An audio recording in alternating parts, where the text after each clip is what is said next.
नमस्कार, आपण बघत आहोत धुमाकूळ महाराष्ट्र न्यूज नेटवर्क आवाज जनते। मंगरुळपीर शहरात अवैधरित्या थाटलेले होर्डिंग बॅनर याकडे मलिदा खाण्याच्या दृष्टीने नगरपरिषद अधिकारी हे दुर्लक्ष करत असल्याचे विकास दाभाडे यांचे आरोप। मुंबईत नुकताच काल झालेल्या घाटकोपरच्या दुर्घटनेत आतापर्यंत 14 जणांचा मृत्यू झाल्याची माहिती समोर आली आहे, तर 44 जणांवर सध्या रुग्णालयात उपचार सुरू आहेत। मृतकांचा आकडा वाढण्याची भीती आहे, तसेच बचाव कार्य अद्यापही सुरूच आहे। विशेष म्हणजे या घटनेला कारणीभूत ठरलेल्या त्या होर्डिंगची नोंद थेट लिम्का बुक रेकॉर्ड मध्ये करण्यात आलेली होती। किती मोठी शोकांतिका आहे। एकीकडे ते होर्डिंग बेकायदेशीर होतं असं सांगितलं जातं, तर दुसरीकडे मुंबईतलं सर्वात मोठं होर्डिंग म्हणून त्याची नोंद लिम्का बुक रेकॉर्ड मध्ये करण्यात आली होती।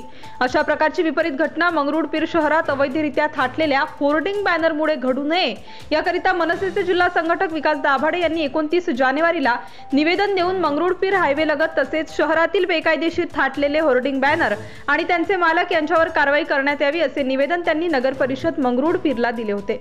मात्र निवेदन देऊन जवळपास 4 महिन्यांचा कालावधी उलटून सुद्धा नगर परिषद मंगरुळपीर हे सुगीचे मूग गिळून मलिदा खाण्याच्या दृष्टीने दुर्लक्ष करत असल्याचे अद्यापपर्यंत कुठलीही कारवाई न केल्यामुळे दिसून येत असल्याचे घणाघाती आरोप विकास दाभाडे यांनी केले आहे।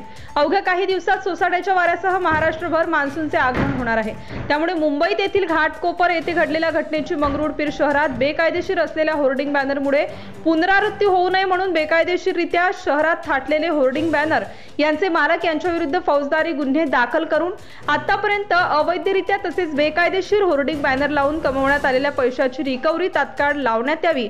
येत्या 15 दिवसात सदर प्रकरणात नगर परिषदेचे अधिकारी यांनी कारवाई न केल्यास महाराष्ट्र नवनिर्माण सेनेतर्फे आंदोलन छेडणार असल्याचे त्यांनी निवेदनात नमूद केले होते।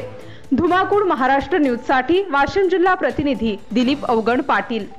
आपल्या परिसरातील ताज्या आणि महत्त्वाच्या बातम्या पाहण्यासाठी आजच आपल्या धुमाकूळ महाराष्ट्र न्यूजला YouTube वर सबस्क्राइब करा आणि बेल आयकॉन प्रेस करा।